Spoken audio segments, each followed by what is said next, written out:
Very good morning students. एक नई आशा के साथ एक नए टॉपिक के साथ आपकी अनु मैम। बच्चों, आज हम लोग बहुत ही नया टॉपिक करने वाले हैं। क्या करने वाले हैं? विराम चिन्ह की एक्टिविटी। सबसे पहला चिन्ह क्या कहलाता है? पूर्ण विराम। जब कथन पूरा हो जाता है तो हम क्या लगाते हैं? पूर्ण विराम। जैसे राजा दशरथ के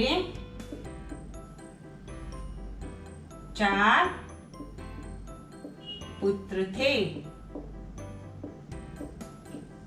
इसे कहते हैं पूर्ण विराम। अगला लेते हैं। अगला क्या है?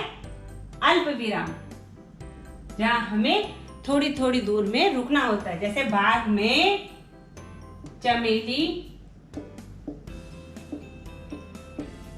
गेंदा,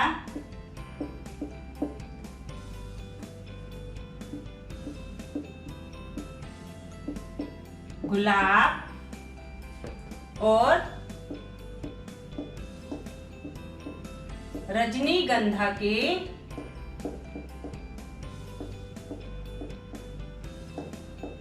फूल खिले थे। यानी हमें थोड़ी थोड़ी दूर में जहां पर विश्राम लेना होता है वहां हम अल्प विराम लगाते हैं। अगला क्या है? अर्ध विराम।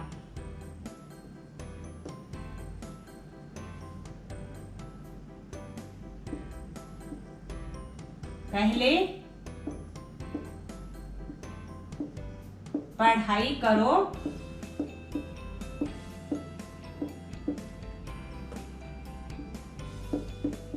बाद में खेलो।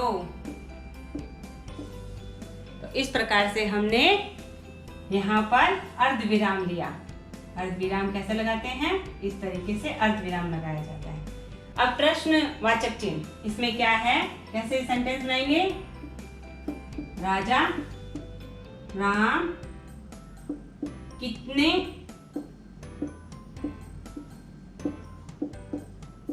वर्षों के लिए वनवास गए? या गांधी जी का पूरा नाम क्या है?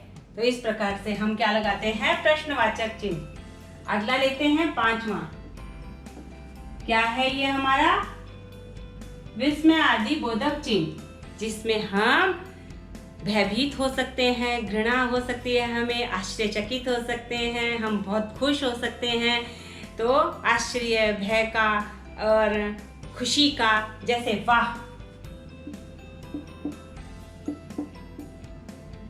क्या आइसक्रीम है? क्या आइसक्रीम है?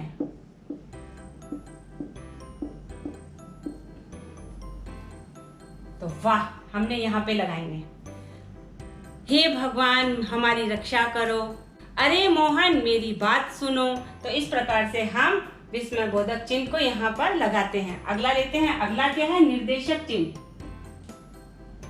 निर्देशक चिन्ह कैसे लगाते हैं? इस प्रकार से। विशेषण के 4 भेद होते हैं, जैसे संख्यावाचक विशेषण, गुणवाचक विशेषण, परिमाणवाचक विशेषण और सार्वनामिक विशेषण। तो जब हम समझाते हैं तो कैसे लगाते हैं? ऐसे। अगला लेते हैं। अगला क्या है? योजक चिन्ह। 7वां चिन्ह क्या है हमारा? योजक चिन्ह। योजक चिन्ह कब लगता है? जैसे माता पिता, या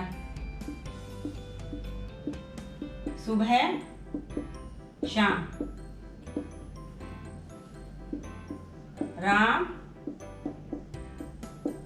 सीता, सुख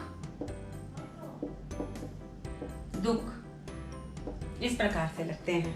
अब लाघव चिन्ह जो है वो 8वां चिन्ह है। ये शब्दों को छोटा करने के लिए लगाया जाता है। जैसे डॉक्टर, पंडित जी, BA,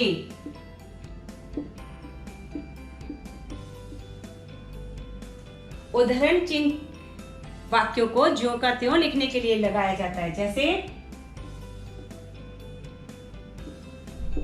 नेताजी ने कहा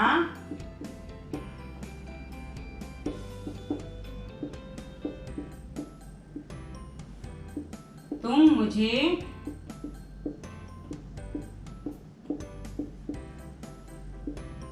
खून दो, मैं तुम्हें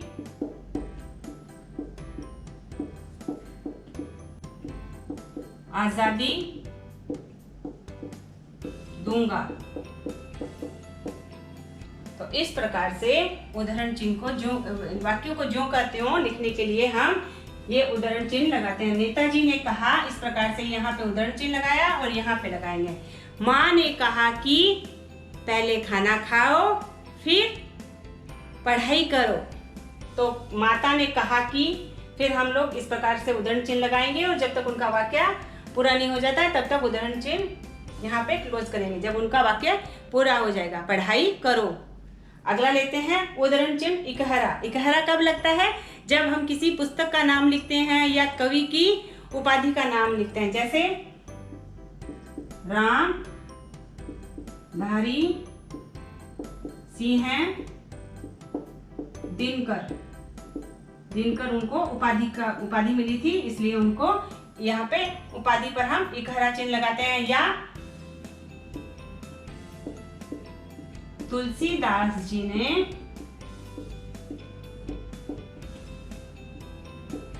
रामचरित्र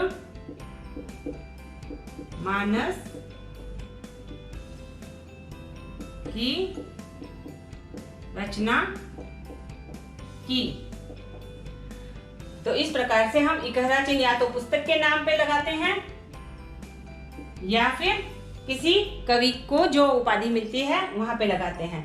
कोष्टक, कठिन शब्दों का अर्थ समझाने के लिए हम कोष्टक का उपयोग करते हैं, या फिर कर्म को समझाने के लिए, कर्म संख्या को समझाने के लिए, जैसे क, ख या फिर अ, फिर आ। इस प्रकार से प्रश्न अ क, प्रश्न ख, या फिर इस प्रकार से, या फिर इस प्रकार से। प्रथम प्रधान मंत्री, तो हम कोष्टक को यूज करेंगे। पंडित जवाहर लाल नेहरू, फिर कोष्टक बंद कर देंगे। तो इस प्रकार से हम कोष्टक चिन्ह का उपयोग करेंगे। यदि आप मेरे साथ मेरे पहले वाली वीडियो पर प्रैक्टिस करेंगे तो आपके लिए हर चिन्ह को समझना हो जाएगा बाएं हाथ का खेल, क्योंकि मैंने इतने सारे एग्जाम्पल एक एक चिन्ह को समझाने के लिए दिए हैं। कम से कम उसमें 30 एग्जाम्पल है, और आप यदि उन्हें लिखेंगे तो आपके लिए चिन्हों को समझना हो जाएगा बाएं हाथ का खेल, और आप पाएंगे परीक्षा में अधिकतम अंक। मैं हिंदी भाषा को इतना सरल, सहज और सुबोध बना देना चाहती हूँ ताकि बच्चों का जो हिंदी के प्रति इंटरेस्ट कम हुआ है वो बढ़े। और आपको ग्रामर में कौन कौन से टॉपिक पे दिक्कत आती है आप मुझे कमेंट बॉक्स में लिख के भेजिए। यदि आपको मेरा यह प्रयास अच्छा लगता है तो आप मेरे वीडियो को लाइक कीजिए, कमेंट कीजिए और शेयर करना मत भूलिए, क्योंकि हिंदी भाषा को प्रथम स्थान पे लाना हर भारतीय का प्रथम कर्तव्य है। हिंदी अपनाइए, मत शर्माइए। धन्यवाद।